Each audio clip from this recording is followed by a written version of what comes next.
What is up, everybody? Welcome back to another episode of Bitcoin and Markets. Happy Friday out there. Today, we're going to do a Bitcoin macro roundup, looking at the Bitcoin chart, macro charts, see what's going on in China, see what's going on with the S&P 500, with the DXY being really strong, diagnose everything. And then we're going to listen to and react to Preston Pish on the TIP podcast with Luke Groman. Just the first 10 minutes or so. That was requested by my guys over there on Telegram. I am live streaming on YouTube, Rumble, Twitter, and Telegram. So if you're on X and you're watching this, jump over to YouTube and Rumble. I'd appreciate a like and subscribe over there. You can find the links in my pinned tweet. Okay, let's dive into it. Share the screen. Starting off at bitcoinandmarkets.com. Put out two posts today, or no, one post yesterday, one post today. This one is Bitcoin is the antithesis of fiat. And that is in response to Shinobi's piece on Bitcoin Magazine saying Bitcoin is fiat. And I go through quote by quote on his piece and take that apart and show how Bitcoin is not fiat. Anyways, also then yesterday, for paid members on the website, $5 a month, you can enter the price forecast competition. Every month, you can put in your forecast for the price at the end of the month. So the close of the monthly candle, the closest person wins $20 in sats over the Lightning Network. It's a good way to use the Lightning Network, have some friendly competition in the community. Check that out, bitcoinandmarkets.com. Okay, let's jump into the price charts, shall we? And first one up is going to be Bitcoin, if I can get this centered here. Okay, so Bitcoin is the daily chart. You can see we're coming back up on this kind of little high that we set back here on Christmas Day, the high close. And we're kind of rallying off 91,000 back up to 98,000 today. Kind of similar to what I expected. I think my forecast on Monday on the fundamentals report, that's the free weekly newsletter that goes out every Monday, I said I expect us to hold 90 and perhaps approach 100,000. So this is right in line with forecasts. I think all dips will be bought here, even though this out of the headlines right now. It is still a very big part of this market, with all the demand coming from institutions, coming from governments, coming from large companies, MicroStrategy, Tether, so on and so forth. So there is a very large bid in this market that's going to continue. So all major sell-offs, or even like a 5% dip, that will be bought by these major corporations, and the price will just not be able to fall much more than it already has. Now, there is an outside chance that we see a wick down, like a flash crash over the weekend or on Friday afternoon right here, something like that. But overall, dips will be quite rare, and they will get bought up quite quickly. And we should continue higher. This is the part of the bull market where there's a lot of holding and not a lot of people selling. So there you go. That's what I have for you on the Bitcoin price. Oh, also, if we take a look at some of these metrics here, this is the big one I want to concentrate on, is MACD. And you can see the MACD is about to cross back bullish again on the daily chart. We did have a little bit of a false breakout here. And if we look at where that happened on price, that was as we were setting the all-time high. So this was the consolidation we were talking about, an upward consolidation. You can see this in the RSI, how RSI is coming down while the price is still trickling upward. That is an upward consolidation. MACD is also consolidating downward. So that is a upward consolidation in price, while these momentum indicators are being reset. And what do we see right now in the momentum indicators? They're starting to make a turn back to the positive. So that's what I'm seeing. It's not going to happen overnight. Like I was saying on Telegram, probably not today, probably not this weekend, because weekends are quite boring recently. But we could see a pretty good day on Monday, Tuesday of next week. So that's what we're waiting for on the Bitcoin price. Overall, very stable, very steady in the middle of the bull market. That's all we can say at this time. Okay, let's go down to the dollar. That has been another big one that people have been talking about.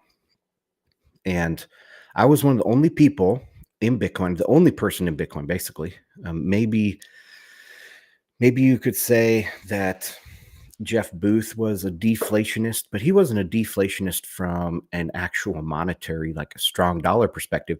He was a deflationist from a uh, acceleration perspective. So we would continue to get more and more productive, and so our dollars would go further and further.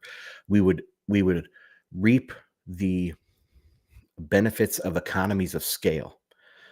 That is, as far as I understand, that's Jeff Booth's position, and that is not from a monetary perspective. Where I am actually saying the dollar is going to get stronger, and I said that all during COVID. Um, I said that probably since about this bottom is January 2018. I started talking about a strong dollar.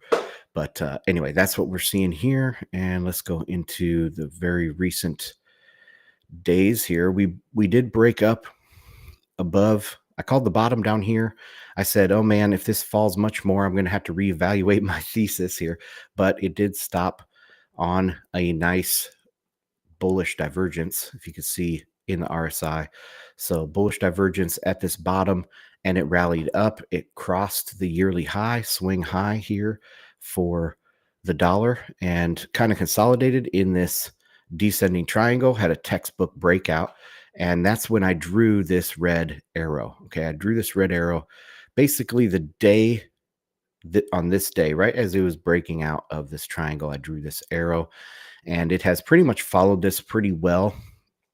I think there is time here for a little bit of a consolidation in the dollar, a little bit of cool off, maybe another period, kind of like we saw back here on the week of Christmas. Maybe we can see another week like that at the beginning of the year. But overall, we should expect a stronger dollar. And this actually ties into what Luke Groman says in this clip that we're going to watch here in a second. The natural state of the dollar is to strengthen. A lot of people in Bitcoin and in gold bugs, sound money circles, stuff like that, they think that the dollar's natural state is to weaken. But when you're talking about the DXY and you're putting it against other currencies, the natural state of the dollar is to strengthen. If we go back, let's put it on a weekly chart and go back pretty far here. You can see some of my other drawings. Where do we have? That's when the euro was introduced. Still going back. Plaza Accord. So let's shorten this arrow up. The Plaza Accord was back here in 1985. I thought it was 1988. Hold on, stand by. If I can type. Oh, it was 1985. Plaza Accord, 1985, when all the great powers, the G7, they got together and they were like, the dollar is too strong. Look at that.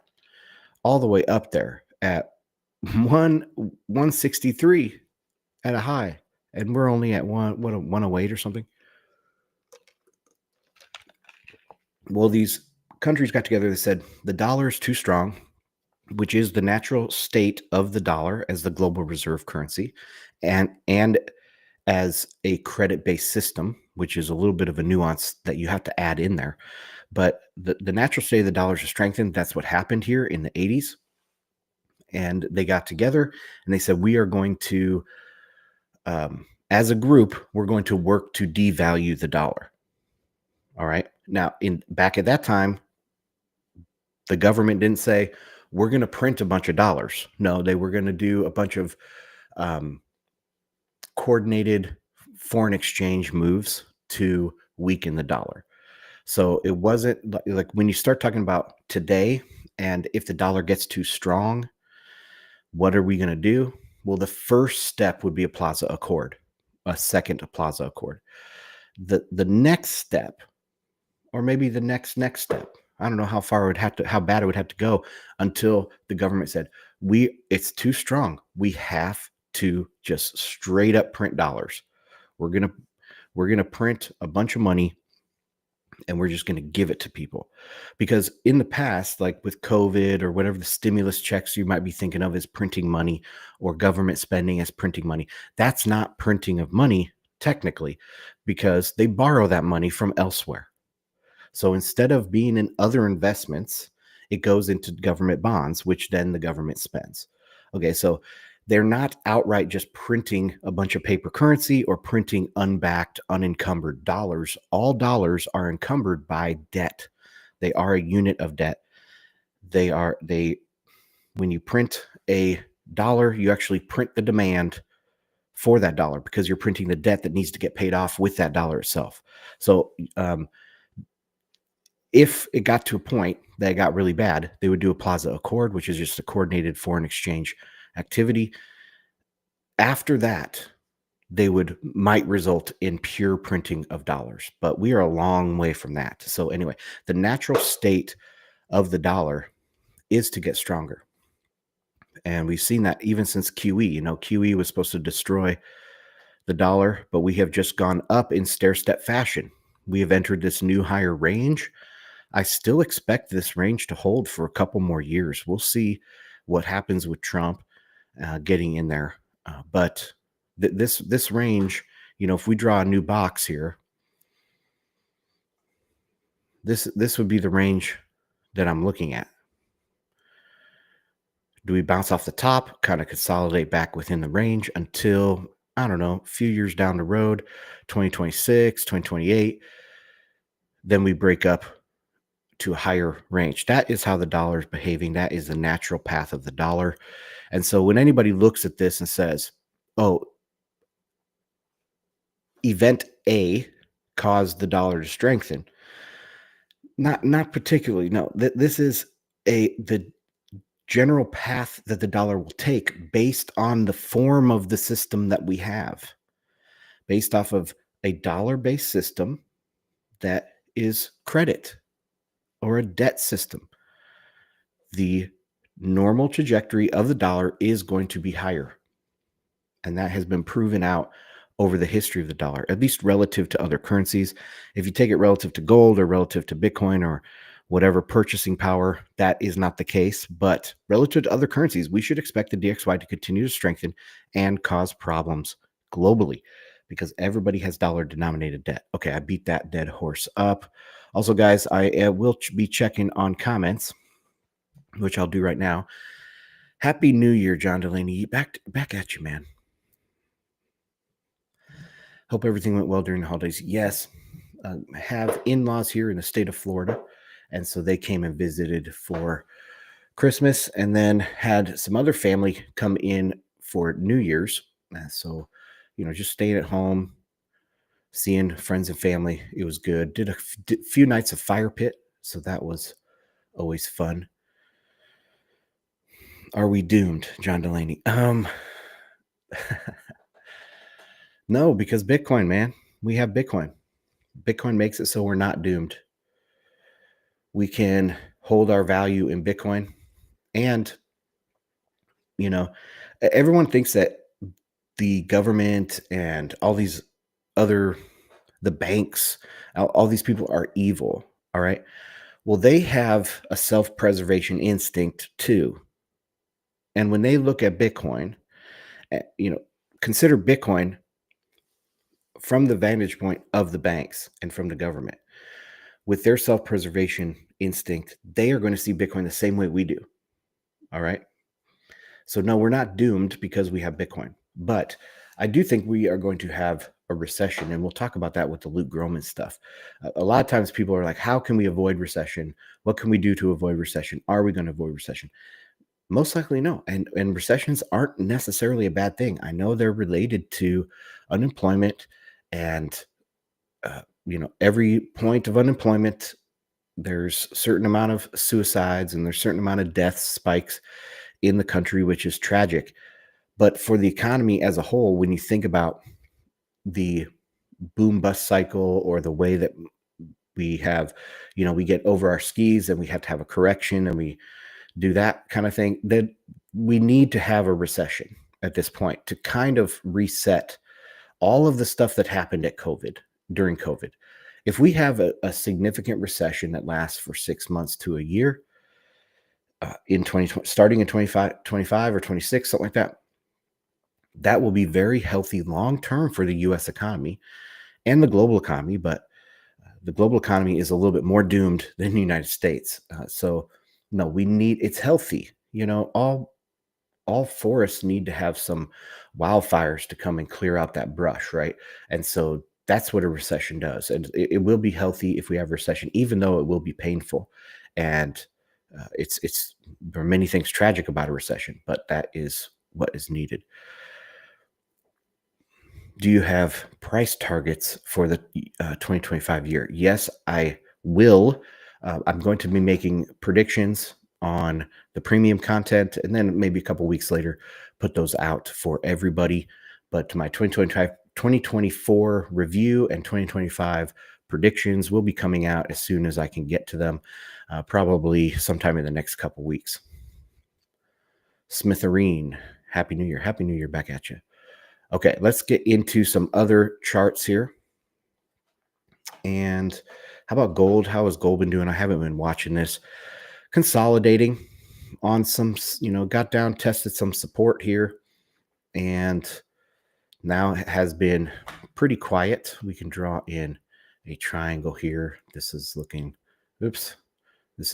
like this now. So we'll see how that breaks. Again, I am bullish on gold for the same reason I'm bullish on Bitcoin, because there's no counterparty to the actual product. So like competing assets with Bitcoin are gold and treasuries. And treasuries have counterparty risk, especially if they're rehypothecated, repledged, used in repo as collateral. And there's chains of these collateral, and there's other banks that hold your assets that you are doing business with. And so all of that is counterparty risk. Plus you have, of course, the risk of dollar devaluation and governmental risk. So there is risk there. And at the end of a credit bubble, when everything is blowing up, that counterparty risk is fatal. So that's why I'm bullish on Bitcoin, one of the main reasons. And for that same reason, I'll be bullish on gold. Now, if we sell gold to buy Bitcoin for the U.S. Strategic Reserve, watch out. The price of gold could really crater. But I'm not seeing that right now in the gold chart, and I would suspect that I would. Okay, the price knows all, and at least it knows way more than any single analyst or even group of analysts. It is the total consensus of the market. So if they were going to be selling gold in the near term to buy Bitcoin, that would be represented on the gold chart probably as breaking down in price. And I just don't see that right now. If we do break down from this, then we can maybe say, hey, maybe the market is pricing in a gold strategic reserve. Might even be a bigger move, Who knows how low it can go. But that's what it would look like if a Bitcoin strategic reserve were imminent. Okay. So that's gold. And let's take a look at US 10-year. This is on a weekly. Let's go down to a daily. Has kind of paused up here. And if you think about it, everyone's still talking about this as the 10-year is rising. But if we go back to November 6th, okay, the day after the election, which is right here. Okay. Look at how much we've gone. I mean, really, there has been very little price movement. We've kind of just weaved around this price that we reached on November 6th when Trump was elected. So this was the rate cut down here, the Fed rate cut. We had the China stimulus.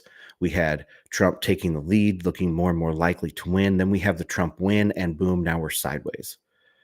We also have some other rumors of China stimulus, whatever they're doing over there. We'll take a look at the yuan here in a second. But this isn't, it's not getting worse right now. Okay. So that's what I would say about the US 10-year. Now, what should we expect? In recession, we expect bond yields to fall. And we're not seeing that yet. I mean, we did see that here if we zoom back out. Overall, going back to, this cycle high was in October of 23, and it's been lower since. Then we had the Fed rate cut here and all that, this temporary blip higher in the US 10-year. Oh, and we have the Fed funds upper. Let's do that one. Fed funds upper, and I will make it on regular. And you can see that this Fed funds upper range is the 10-year has just crossed above that.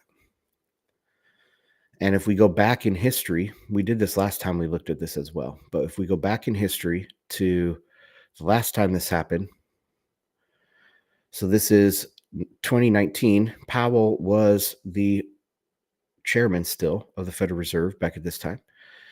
The 10-year dropped and the Fed cut 3 times, just like today. The Fed has had 3 decisions that cut, even though it's 100 basis points total. It's 100 basis points over 3 cuts. And this was 3 cuts. The 10-year popped above, never quite got out of that, and then started falling again. And then the Fed started catching up. So really, this is the base case. A replay of 2019 into 2020, and then a recession starting just like that as well. So anyway, that's what we are looking at on the US 10-year. Let's go into oil, and then we'll hit stocks and then the China stuff. So oil is making a little bit of a breakout here. It does look like, pretty strong. If you were just looking at the last few days, like they do on Zero Hedge and stuff all the time, they're like, oh my God, oil spikes. Oil spikes up to $74 a barrel. But if you zoom out, I mean, this is still fairly low for oil. It is making, breaking some trend line resistance, some horizontal resistance. So this is a change, and we'll have to watch it. But overall, I'm not too concerned because the price of oil, for it to go higher, and sustain a higher price, you have to have more economic activity, that profitable economic activity, wealth creation, to support a higher oil price. If you don't, then oil price will naturally fall as demand cannot keep up at that price. I didn't do a good job explaining it very well, but overall, demand for oil is weak. It's going to continue to be weak. So I don't find that as a situation where it's going to support a higher price of oil, and supply and demand will force the oil price to settle back down. But at this time, it does look like a little bit of breakout. Now, I have in the past, I haven't drawn this on the chart in a while, and I want to know how to do it. So let me go to the weekly and zoom out. Okay, that's better. Now, if you guys remember, what I've done with this is drawn this pattern. So kind of a decreasing sine wave. I don't know how to describe it, but you have the first big bounce, then a lower, lower, lower, lower, lower, and then it peters out and then it falls. Something like that, right? This kind of fits that still. I've been talking about this kind of pattern for a while, and it still does fit that. Hasn't broken out enough to say, oh no, that's not what's happening, like this kind of breakout or something. No, we still are on this path to a lower oil price, and yeah, that's how we will continue. Okay, let's go on to the China stuff. So first we'll take a look at the CNY and get rid of this. Actually, before I go on this, let me check any comments you guys have. Put your comments down below. 176 people watching, probably mostly over on X. You can comment there, but it's much easier over on YouTube or Rumble. Links are in my pinned tweet if you guys want to find that. Let me check Telegram, see if there's any comments in Telegram.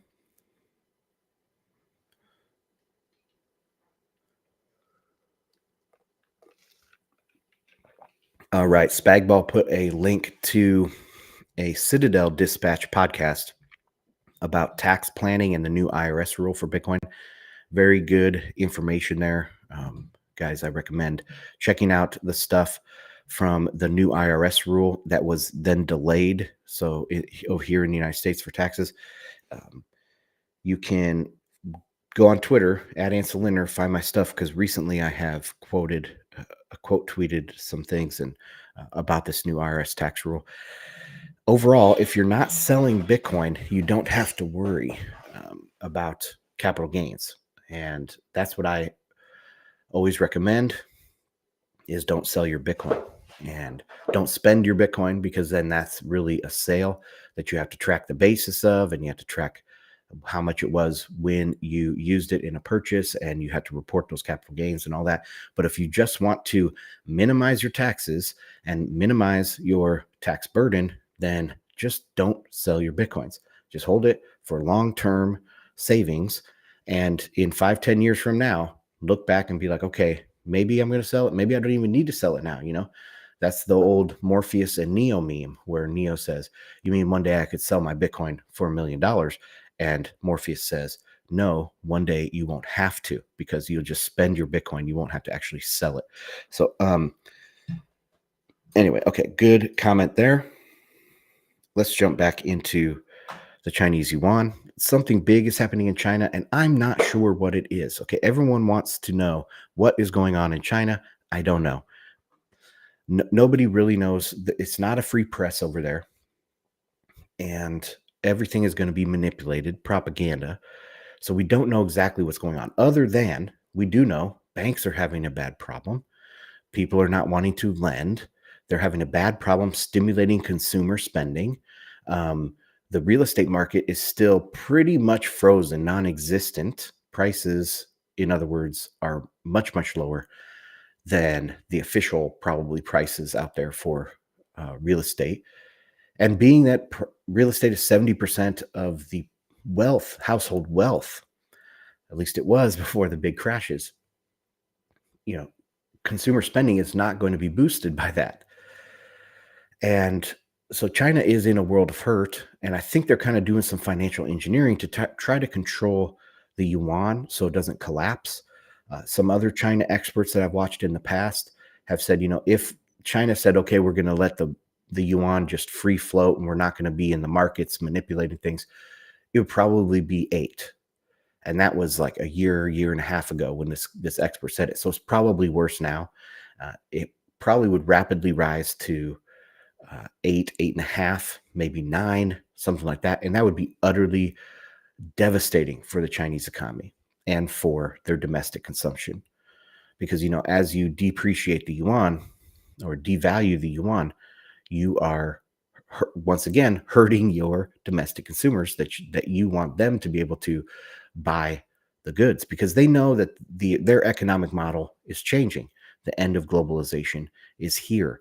Export-led economies are in big, big trouble, and China is the extreme example of that. So they know their economic model is over. What do? They want to stimulate domestic demand. Devaluing the yuan is not a good way to do that. Letting their real estate market collapse is not a good way to do that. So they're fighting against nature here, and they're going to lose. They're definitely going to lose. But you can see what happened here on the Chinese yuan. They were trying to defend this 7.3, had to let that go today, and it rose all the way pretty much to 7.32, which isn't, in the grand scheme of things, it's not a huge jump, but it's symbolic, okay? They tried to hold it, and they couldn't. So what does that tell all the people in their markets? That the Chinese government is weak. They can't stop this. It's a collapse that is not able to be stopped at this point. And we can see that as well if we look at the Chinese government bonds. Let's take a look at the China 10-year. And you can see that this yield is collapsing. It's so funny to see China apologists out there saying, oh, This is just a sign of a good market. When you make profits, you're going to buy assets with your profits. And so the yield, since the price is the inverse of the yield, when yields are falling, that means price is going up, which is because there's so much good business that's buying these bonds. It's just completely ridiculous. This type of, I mean, this type of cascade waterfall crash is due to extreme acute financial stress. Extreme acute financial stress in the banking system. Something is wrong over there. And look at every day is down. So these candles, these white ones, these are actually supposed to be red candles, but I took the colors out. But look, overnight, what happens? The government tries to set it a little bit higher, and the market sells off. Then the government tries to set it a little bit higher, sells off. Government tries, every single candle is red.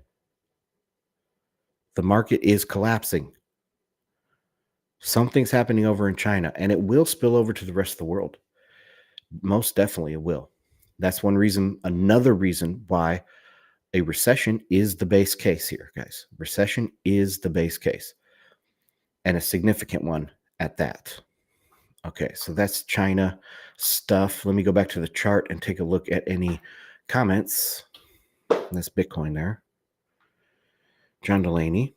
Dex Invictus back with us. What's going on? Happy New Year, man.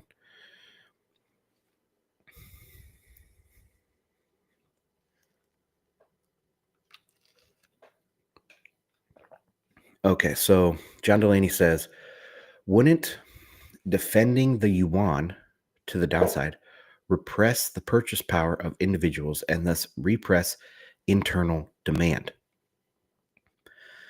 No, because internally the people are holding yuan, right? And so if you let the yuan devalue, buy less, then you're impoverishing everybody inside. You're impoverishing your domestic consumption, because that's what people are holding inside of the country. So they're wanting to defend a higher valuation for the yuan. And in this case, like, let's go back to that chart. Where was it? In this case, we really should be looking at it like this, because it's weakening as it's going this way. All right. As these numbers are getting bigger, I just inverted the scale. So as these numbers are getting bigger, that means it takes more yuan to buy a dollar. It's weakening, and that's impoverishment of the domestic consumption. Hope that makes sense. Well, you say, is it going against their interest? I don't know how to quantify that really. It's going against their own consumer base, which is one of their primary goals. So yes, well, letting the yuan fall would be against their interest. Trying to defend the yuan's purchasing power would be in their interest, and that's what they're trying to do. But they're unable to do it. Same way with the Chinese government bonds. They're unable to protect that interest rate. Because remember, when interest rates go down, that is a sign of tight money, bad economics, bad economy. And so if you see, like in the case of the Chinese 10-year that's crashing right there, the yield means money is getting very tight. There is an acute economic crisis happening, and money is stopping flowing around the economy. So that's what we can see is happening through the interest rates right now, but we don't have any like open press over there. So we don't know exactly what's going on. If that were happening in the United States, there would be a ton of reporting on it, right? That, oh, it's JP Morgan. Oh, it's Wells Fargo. It's this bank, and this is the problem right now. We don't know that about China because there is no free press over there. So that's that. Dex, happy New Year to you too, man. Okay, 201 people watching. Guys, jump over to YouTube or Rumble, like, comment, subscribe. I appreciate that. Okay, let's get into the Luke Gromen stuff. So Luke Gromen was on with Preston Pish, and they were talking. I'm just going to go through the first 5 minutes or so, 10 minutes maybe, of this podcast. listen to what they say and make my comments. Overall, I really, really like Luke Gromen. I think he's extremely good faith actor. No toxicity whatsoever about him or Preston at all. So I like it. I just totally am 180 degrees from Luke Gromen's perspective. So he is what I was telling guys on Telegram before we went live. He is he uses micro to explain the macro. And I do the opposite. I use macro to explain the micro. And so we are very much different on our conclusions. Okay, let's jump into it here. Make sure my levels are up on this. This is where I want to start off. So, as everybody knows, I'm an avid reader of your newsletter. And recently you had a comment talking about this 18%. When we've had the federal debt receipts, when they get 18% of the GDP, we've always gotten a recession. Always gotten a recession. Let me pull up your actual article here, because I think that when people see this, it's kind of crazy, the chart that was posted. And this was Tom McClellan that posted this chart. And I guess my question is help people wrap their head around this, because the part that I find really interesting is this underline that you have in the note that says a recession is mathematically certain to trigger a U.S. debt spiral of USD up, U.S. Treasury yields up, stocks down, economy down until either the U.S. policymakers inject USD liquidity or the U.S. and global financial system and economies collapse. So this is like a really bold statement. Help the generalist or the person. Okay, I have to go back and listen to that one more time. All of those things. Up, this up, this up. U.S. Treasury yields up. Oh, a little bit more. Stocks down. That I find really interesting is this underline that you have in the note that says a recession is mathematically certain to trigger a U.S. debt spiral of USD up, U.S. Treasury yields up, stocks down. U.S. Treasury yields are not going up if there's going to be a recession. That's not possible. Down. Economy down until either the U.S. policymakers inject USD liquidity or the U.S. and global financial system and economies collapse. Okay, so I was talking about the micro to the macro. So until he says U.S. government, U.S. policymakers inject USD liquidity. So see, that is a micro event that will explain a macro event. Okay, where I'm the other way. I say, no, we're going into recession. We're at the end of a 75-year credit bubble. We have horrible demographics. International trust is breaking down. The credit-based system is not functioning. Credit, marginal or diminishing marginal returns on credit have arrived. And so this is what they're going to try, but it's going to fail because we're going in this direction. The market is always right. The market knows better than anybody else. And the market is heading in this direction because of those reasons, macro perspective, to explain what the little minions are going to do in their decision making and their policy making. Okay. But he takes the very opposite view. So this is like a really bold statement. Help the generalist or the person who's not like intimately involved in macro understand this it's the simplest way that you can describe it. Yeah. So the simplest way I can describe it is we have a debt problem. Agreed. From multiple angles. The United States cannot get more than 18% of GDP in tax receipts without causing a recession. That goes back to 1933, and even the chart shows in summer of 2022, we had 2 straight quarters of GDP declines. When you have GDP decline with debt to GDP at 125%, number one. Number two, with a deficit already at 7% of GDP, in the last 3 recessions, U.S. Okay, notice that we'd have a shrinking of GDP, but that's real GDP. That's not nominal GDP. So when you talk about the debt burden, which is part of his discussion here, debt to GDP. Debt to GDP is dependent on nominal stuff, not real. Okay. And even in a recession, if real GDP, so real GDP, of course, is nominal GDP, the counting of all the spending in the economy minus inflation. So that's why during COVID, when we had very high inflation numbers, you had nominal GDP at 10%, or let's say it was 9% nominal GDP growth, but it was also 9% inflation, right? And so it was zero or slightly negative on real GDP. But that's very rare because in an actual recession, inflation rates go down. And so you have this situation where nominal GDP could still be positive, which would shrink the debt burden because debt is already occurred. It's not based off new prices, it's based off old prices. So that debt has already occurred. That debt burden is based off of, 2010 or $2018 or whenever that debt was taken out and it's paid. If you have nominal increase but real GDP decrease, you're still going to have a lessening of that debt burden. Hope that makes sense.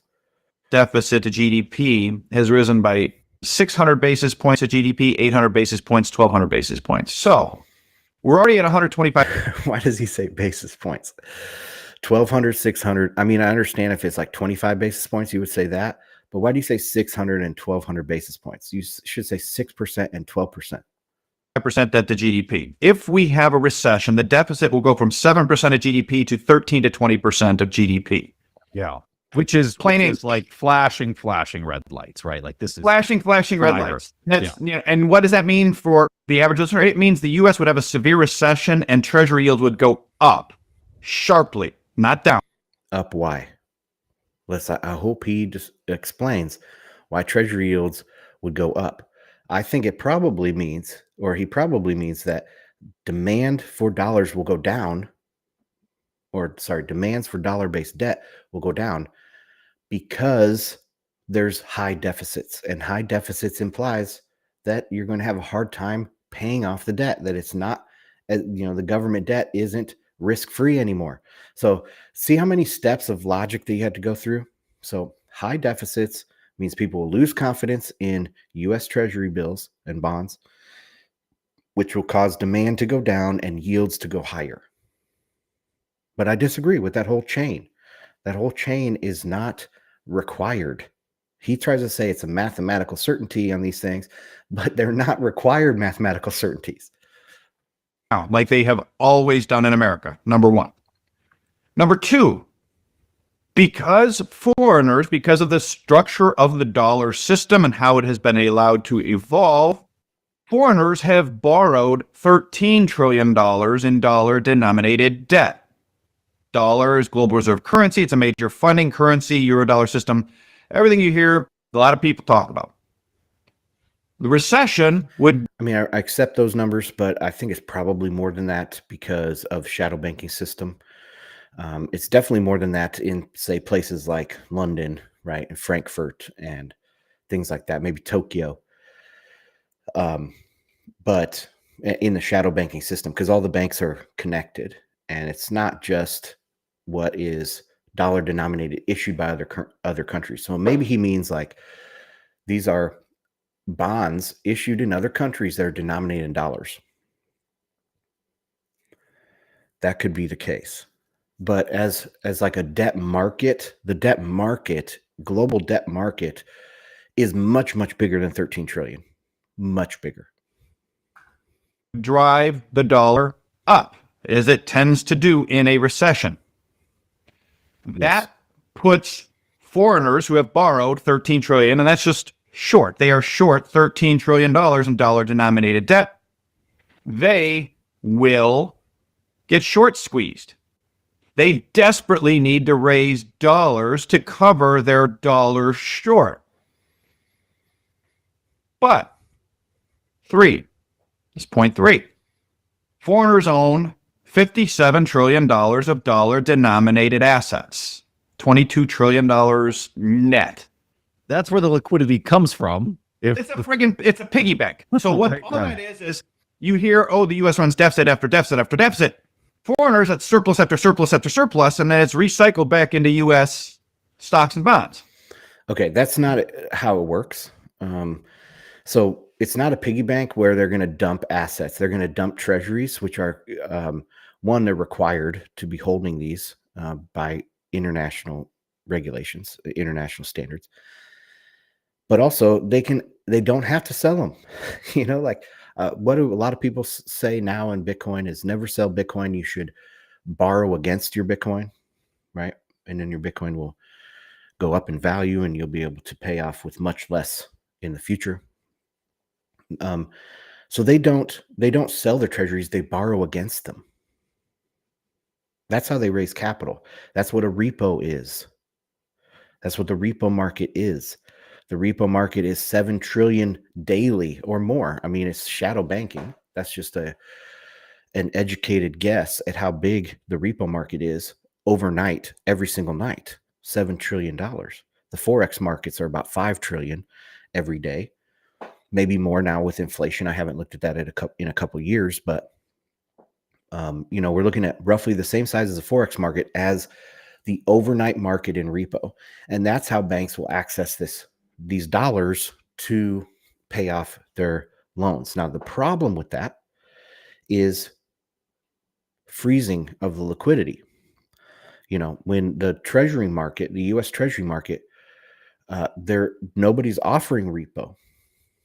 That's a big problem. That's what happened in the Great Financial Crisis. That's what happened in 2019.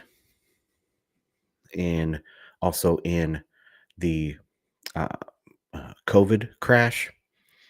So this is a well-known thing. And one of the programs that they have set up, they've been trying to look at this, and they've set up this thing in the United States where they're doing a reverse operation twist. So yeah, it's called the Treasury Buyback Program. You guys have probably heard about that. So the Treasury Buyback Program is where they're issuing they're issuing shorter term bills and buying back the long-term debt.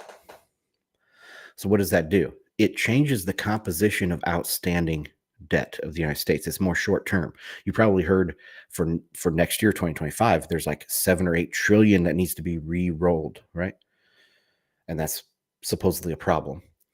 But the difference there is that in this repo market, there's more liquidity to short-term debt, on the run treasuries.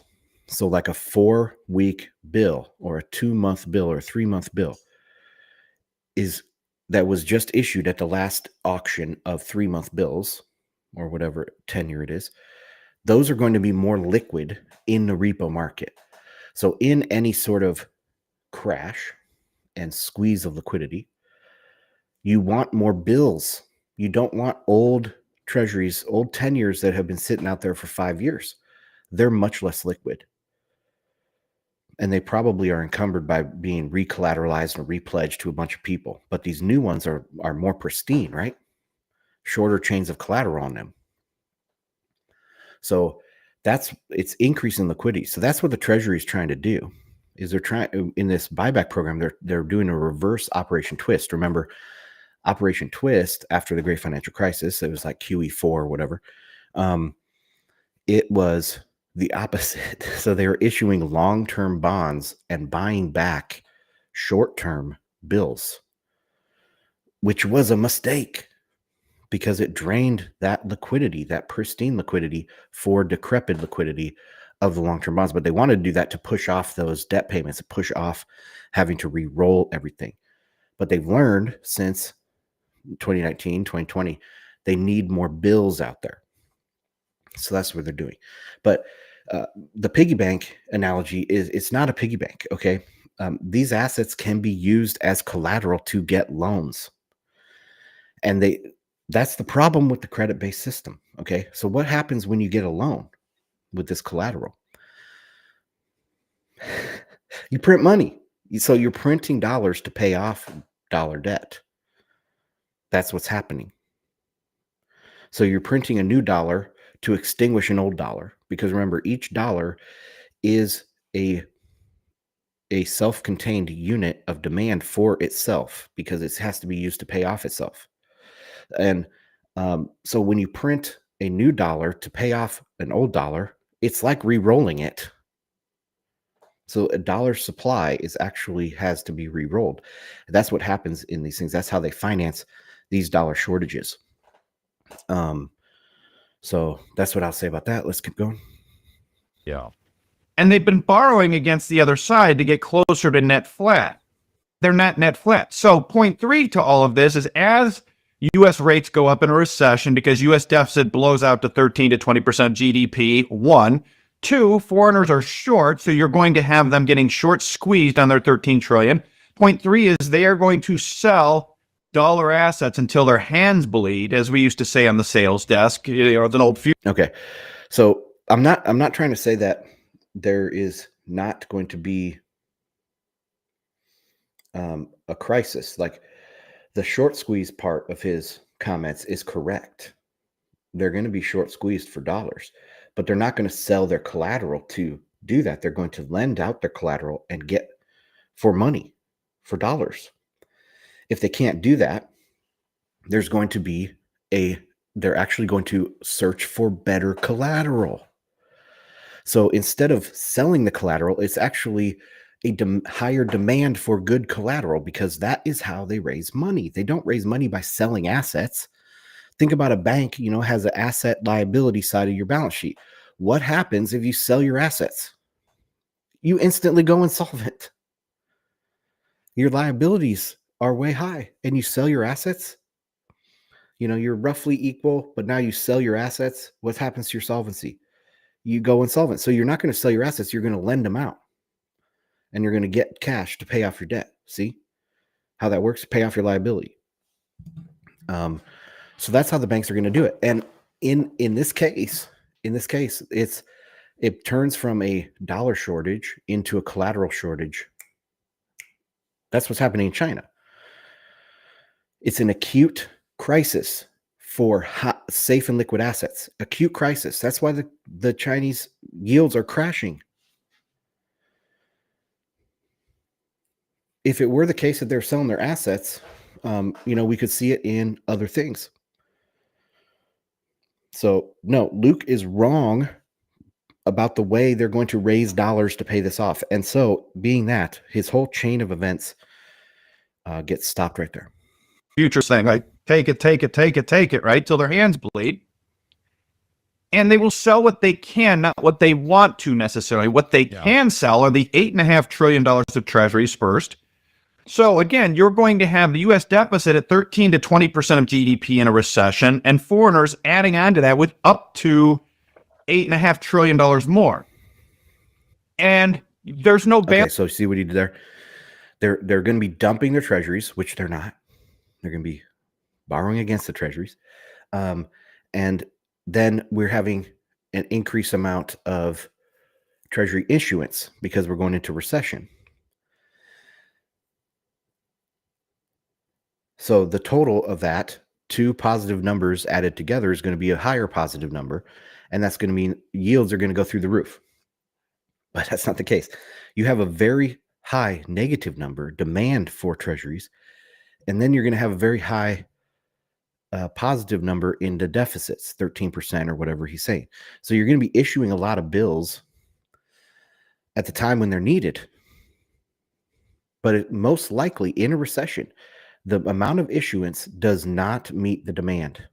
The demand goes through the roof because the way banks raise money is not by selling assets. They raise money by borrowing against their assets. And then the whole Ponzi scheme rolls on to the next crisis. You get a reflation period after the crisis is the panic is over, reflation period for a few years, and then you go on to the next crisis. So his whole chain of events is cut off at the knees. The U.S. Treasury yields will go down in a recession because that's the fundamentals, mechanics of the system. And it doesn't take a bunch of steps of logic to get there. It's just understanding that they don't sell assets to raise capital. They lend assets to raise capital. So there you go. Balance sheet. There's no private sector balance sheet big enough to take this on. Banks, by the way, have been regulated into buying treasuries as a reserve asset. Banks are going to be taking losses in a recession. They're going to need to be selling treasuries. This isn't speculation. We saw it in 1Q23. And it was Silicon Valley and Signature. What were they trying to sell to raise cash to pay out depositors? Treasuries. And oh, by the way, mom and pop are all of a sudden recession, out of a job. Well, who's been the biggest buyer, marginal buyer treasuries? Mom and pop. They're going to be, there's no buy. What year did he say? We'll check the chart. And there's no balance sheet. There's no private sector balance sheet big enough to take this on. Banks, by the way, have been regulated into buying treasuries as a reserve asset. Yep. Banks are going to be taking losses in a recession. They're going to need to be selling treasuries. This isn't speculation. We saw it in 1Q23. 1Q23 to the chart here. 1Q23. So he's talking about this area here. No, not even out to June, just right here. April 1st, like this area right here. Oh, okay. 1Q23 is what he says. What did we see happen during 1Q23? You remember that was that the Silicon Valley stuff? Signature Bank, Silicon Valley. What happened to the 10-year yield? It went down until the acute phase. Then it did go a little bit higher right here. But overall, it ended that quarter basically where it started. But during the middle of that quarter, when pressure was building in the system, yields went down. Okay. And then what happened after that? Yields continued to fall. So 1Q23, like he said, does not support his thesis at all. It was Silicon Valley and Signature. What were they trying to sell to raise cash to pay out depositors? Treasuries. And oh, by the way, mom and pop are all of a sudden recession. But see, that's different. They're trying to sell off deposit, or they're trying to make depositors whole. What are deposits of the bank?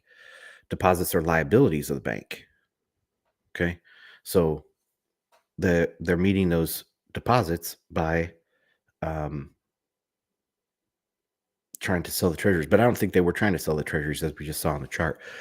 They're trying to use those treasuries in collateral. Out of a job. Well, who's been the biggest buyer, marginal buyer treasuries? Mom and pop. They're going to be, there's no buyer. And so you end up, what in plain English, the entire treasury market will turn seller in a U.S. recession. You will have. Back to this Q1 2023. There's no buyer. I mean, yields went down and then continued to go down. So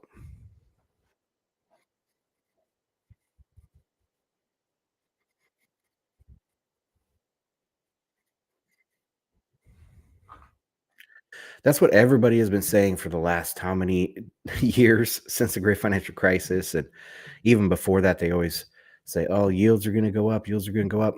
And it never happens because in a debt-based system, the debt is king. Okay. The overall pressure is a deflationary pressure.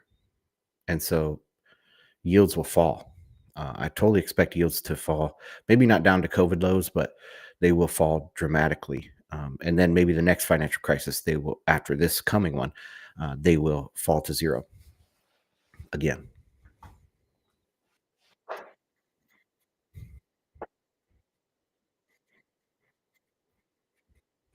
And that's where you get to this very binary outcome of collapse or Fed prints it. I'm sure you can see the smirk on my face as you're saying all this, because my immediate thought when you're talking about equities basically being the relief valve for people to raise liquidity, they're going to sell what they can to raise the dollars that they're short. And I'm looking at this incoming administration and I'm looking at Donald Trump and I'm saying, this guy is never going to let the equity market sell off, because it's almost like his entire, I mean, I'm just thinking about his last time he was in office. He was literally signing stock market charts that were bidding into the close on Friday, literally putting his signature on them and passing them around and tweeting about it. So like, I just don't see that happening, which means the dollar has to be the relief valve. And I think that's where you're going with your comments, right? So they're going to devalue the dollar. He's not going to let equities sell off in any type of capacity that's, more than 20% or. Notice the micro So this is all micro discussion. This isn't like this guy's not going to let this happen. They're going to do this. They're going to do that instead of the macro down to the micro. So what's the overall condition of the economy is deflationary. They've had these same discussions all the way. Remember, go back to the dollar chart. They had the same discussions back in the great financial crisis. What happened to the dollar? It went higher, even with all that QE. And so, no, they have a misunderstanding of the macro structure that dictates the micro behavior. The micro behavior does not dictate the macro structure. Or more. At least I don't think that he would allow that to happen. I think he's going to, really. And so then what's the mechanism? Does he have that control? Or is the Treasury and Fed acting independently? Or talk us through what you actually think is going to play out here. Because I think he's just going to, like, the dollar's going to. Well, I think there will be a sell-off in stocks, just like in every recession. The Fed will do their QE, come out to try to ease the panic, and they will succeed to an extent, not mechanically. Like he's like, what's the mechanism here? The mechanism is forward guidance, and the Fed has your back. Feel better, stop panicking. That is their mechanics that they use. And so that's what they're going to do. And there will be a somewhat of a crash at the beginning, somewhere in the beginning of the administration. And then they'll redo their same old playbook that they've done. And we will see the same thing: stronger dollar, lower yields, lower GDP, and lower inflation. And that's just what we're going to see. It's going to be back to post great financial crisis normal. That's what we're going back to. So Going to be the relief valve. I just don't see that happening. Yeah, I have as high a conviction, right? When we talk through in simple, what we just talked through, you can't raise taxes. No. You can't raise rates. If you cut spending, you're going to drive the dollar up, and that's going to trigger that same dynamic. You can't cut spending. The only way out is to drive growth. The only way to drive a growth is to weaken the dollar. So I have as high a conviction as probably as I've had in my career of anything, that the dollar is going to be the release valve in 2025. That is, if we're sitting here in December 2025, the dollar will be lower than where it trades today. 106, almost 107. That's not a very brave prediction. The dollar's going to be a release valve, but it will be just slightly lower than where it is today. So here's the dollar again. And I say it will be, my call for the longest time has been range until we break to a higher range. So it will be somewhere in this range. But that's my call. My call is to be range bound. My call is not a significantly weaker dollar. If it were a significantly weaker dollar, I would go all the way down here. I would say down here, but Luke Groman is only willing to say lower than today, which is not a very ballsy call. He should say that it will be down to 90 or something. That would be a very ballsy call and legitimately weakening the dollar. But I don't think that will be the case. Not at all. Okay. Not necessarily a lot. Was I sharing the wrong tab? Here, I think I was sharing the wrong tab. Let's go back to the chart. So again, well, I'll just say that real quick again. So this is the range. This is what I've been calling it to be range bound until it breaks higher. That's my call. That's why it's, we can say this, but Luke is calling for a significantly weakened dollar just below where it is today. I mean, that's not a very ballsy call. If he called it down here, then it would be more ballsy. But anyway, okay, let's go back. Lower, but I think it goes, 95 to 100. Okay, there's something like that. On the Dixie, I have as high a conviction on anything I've had in a long, long time. Now, for the next 3 to 4 months, I have no conviction in how this will go. Because A, we're between administrations. B, you've got very powerful personalities, and almost like in Elon and Vivek pushing these cuts. You've got talk of tariffs. You've got geopolitics, and the zeitgeist among sort of traditional financial minds is that we can just cut. And like, that's 100% wrong. Like, they will blow up the system full stop if they do anything that strengthens the dog. Yeah. And so that's why I say I have no conviction of the next 3 to 4 months. There's a lot of very powerful people that are seen hell-bent on doing things that will strengthen the dollar first. And if that's the case, things will blow up. And at that point, I agree 100% with you that it isn't going to be allowed. Again, the micro to the macro. And he was just about to say something there. He says they're not going to allow it to happen. Things will blow up. And at that point, I agree 100% with you that that isn't going to be allowed to happen for more than a cup of coffee. And okay. So again, that's also a micro reaction, right? It's an individual, like, that's not going to be allowed to happen. Where does that decision get made? It gets made on like an institutional level. Okay. It's a micro decision instead of a macro structure. That this is, we are going into a completely different era at the end of a 75-year credit bubble. And they can't, they're going to try to kick the can down the road. 100%, they're going to try to do it. But the overarching pressure is a deflationary, stronger dollar pressure. That is the natural state of the dollar index, not against things like Bitcoin or against things like gold, but against other currencies. The natural tendencies for the dollar to strengthen at all times, basically. The only time that it doesn't strengthen is when we have good times and credit is growing a lot. Productive credit is growing a lot. There's a reflation. Then you can see the dollar actually weakening versus other currencies because the supply of dollars is growing relative to other currencies at that time.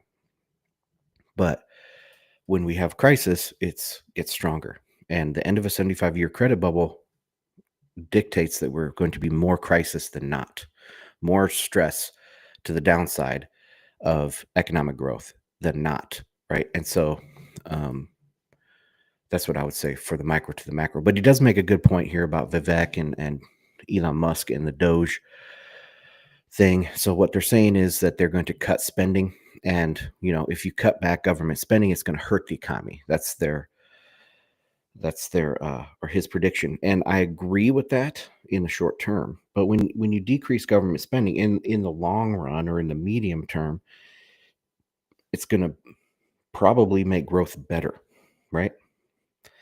Because government spending is less productive than private sector spending. And so if you shift spending from public to private, you're going to have a better outcome in the medium term. But short term, yes, it could be quite stressful for the dollar.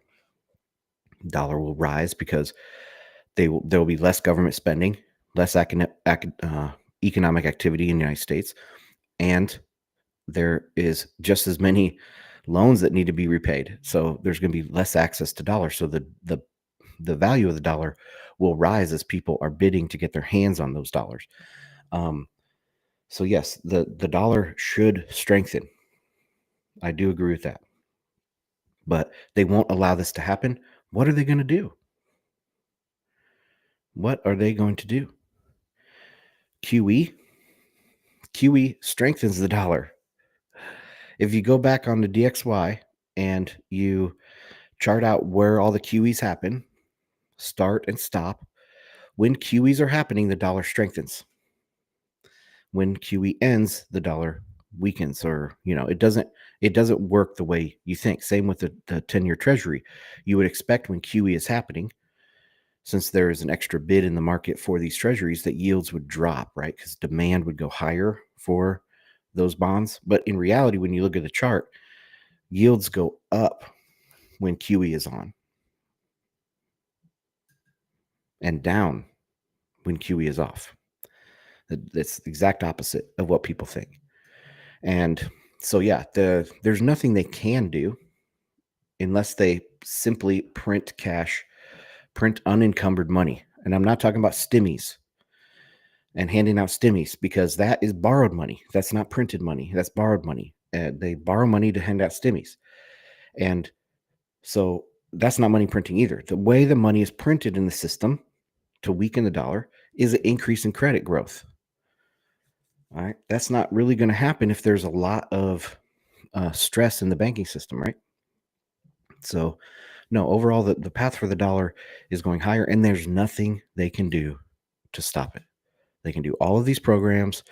We will have QE again. We will have emergency. Maybe we'll have stimmy checks. There'll be some emergency facilities created by the Fed. We all know this. Everyone will be crying about, oh, this is going to cause inflation. And what happens? Inflation stays low. We grind lower. GDP goes down. Real GDP, nominal GDP goes up, which again weakens the effect or the burden of debt to GDP, and we just grind lower. That's the overall macro structure that we can then talk about the micro things inside of it. But yeah, that's what I'd have to say about this one. Let's go back to the website real quick, guys. Check out bitcoinandmarkets.com. There's some member only perks there. Check out my latest Bitcoin is the antithesis of fiat. It's a little bit longer post, but I worked on it yesterday and today. Got that out. So hope you guys enjoy that. Let me take a look at any comments. That's been a while since I looked at comments. And then we will bounce out of here for the week. Got some new comments here.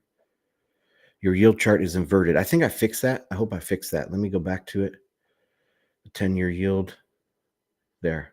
Yeah, I had it inverted for a second, didn't I? Oh, shit. Yeah, you're right. Okay, let's go back to his comments. This is Diego. Thanks for putting this on here. So that was inverted when I was talking about his Q1 stuff, Q1 of 2023. So initially we rose, all right? And he's saying this is because all those guys were trying to sell their treasuries to get money to pay off depositors, all right? But what happened here? It crashed. It crashed and it ended about the same. It's still like the overall quarter still ended pretty much right where it started. It didn't have any impact. So you're right on that. And then the following on from there, yields did rise. And that's where we had this blow off top up here and the 10-year. But remember, this is still below. If we let's bring the lower on. So we'll have the same thing here. Thank you, Diego, for pointing that out.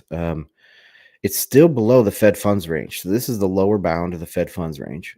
So even though we had this rise here in interest rate, it was still below the Fed funds, and then it went down. And if we kind of go back since this top, it's been generally, just recently it broke out, but we'll see how this results or this ends. But we can see roughly there, okay?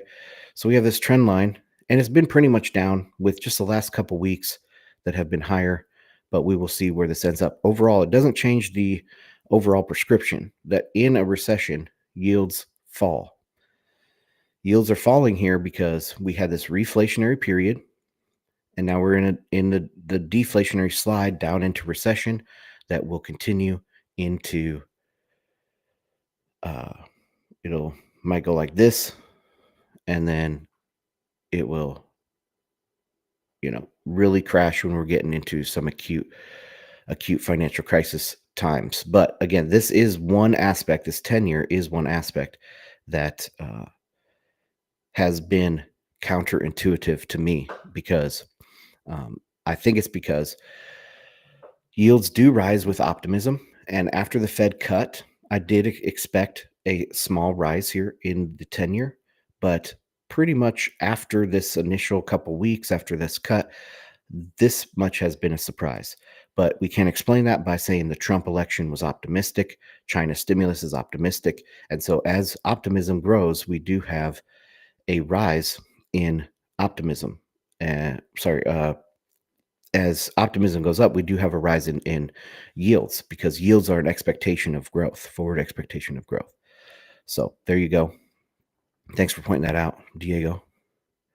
That's a bad one. Okay, let me check Telegram, see if there's any comments there. Just another suggestion for a podcast with Dick Bhatia. I haven't not watched that one. I did see a little clip of that on Twitter. I should watch that. So, okay, that is that. Then, oh crap, am I on the wrong thing? Oh my gosh.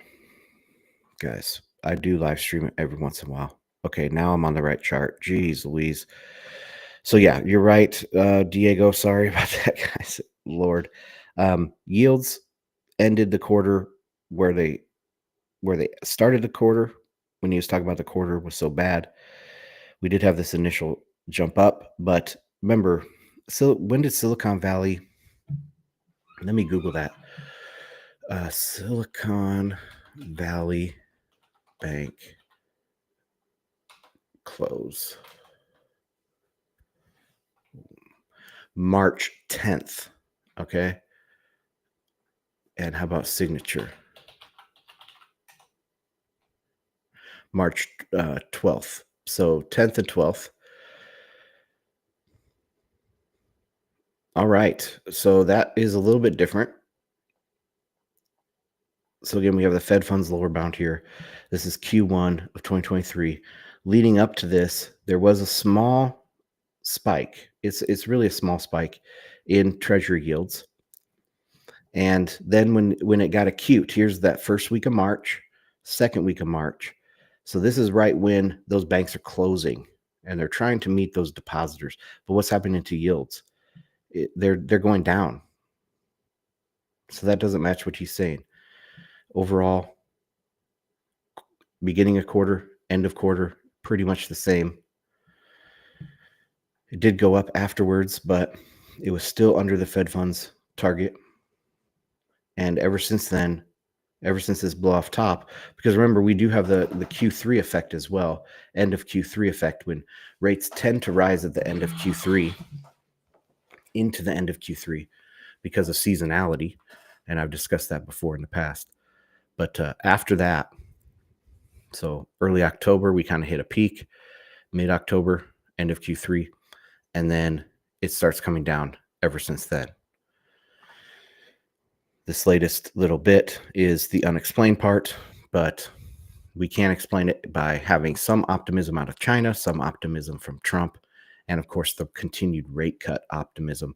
But pretty soon it will be that optimism will turn into despair, and we will have yields falling, dollar rising.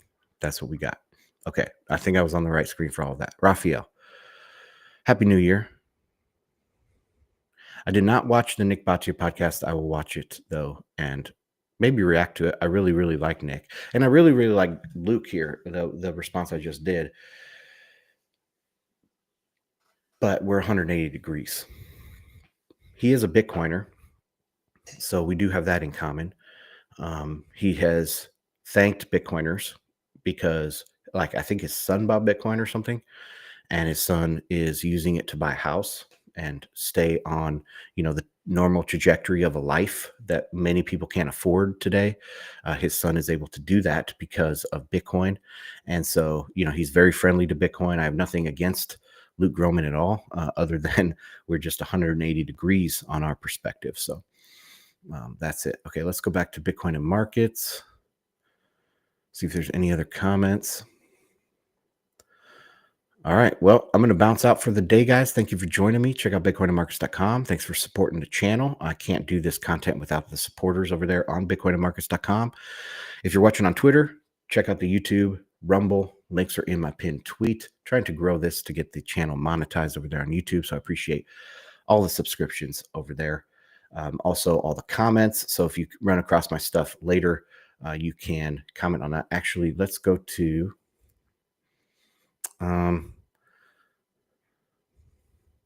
I was going to check out where I was. Hold on. 564. Let's see if by the end of January we can get to 700 subscribers. That would be awesome. On my way to 1,000. So check that out, guys. YouTube, Bitcoin and Market. It's actually BTC Market Update is the channel, because my first original channel got deleted several years ago when I was talking some more politics. And so it got deleted. This is a new channel, and trying to build those subscribers back up. So Appreciate all the follows. Okay, guys, have a great weekend. Get out there, touch grass. I know you guys probably just spent time with friends and family over the holidays. Hope it all went well for you. And yeah, but on the weekends, I usually say spend time with loved ones, but you probably just did a lot of that over the holidays. So enjoy your weekend. Enjoy like some downtime maybe after a busy holiday season. And I'll see you guys on the next one. Peace.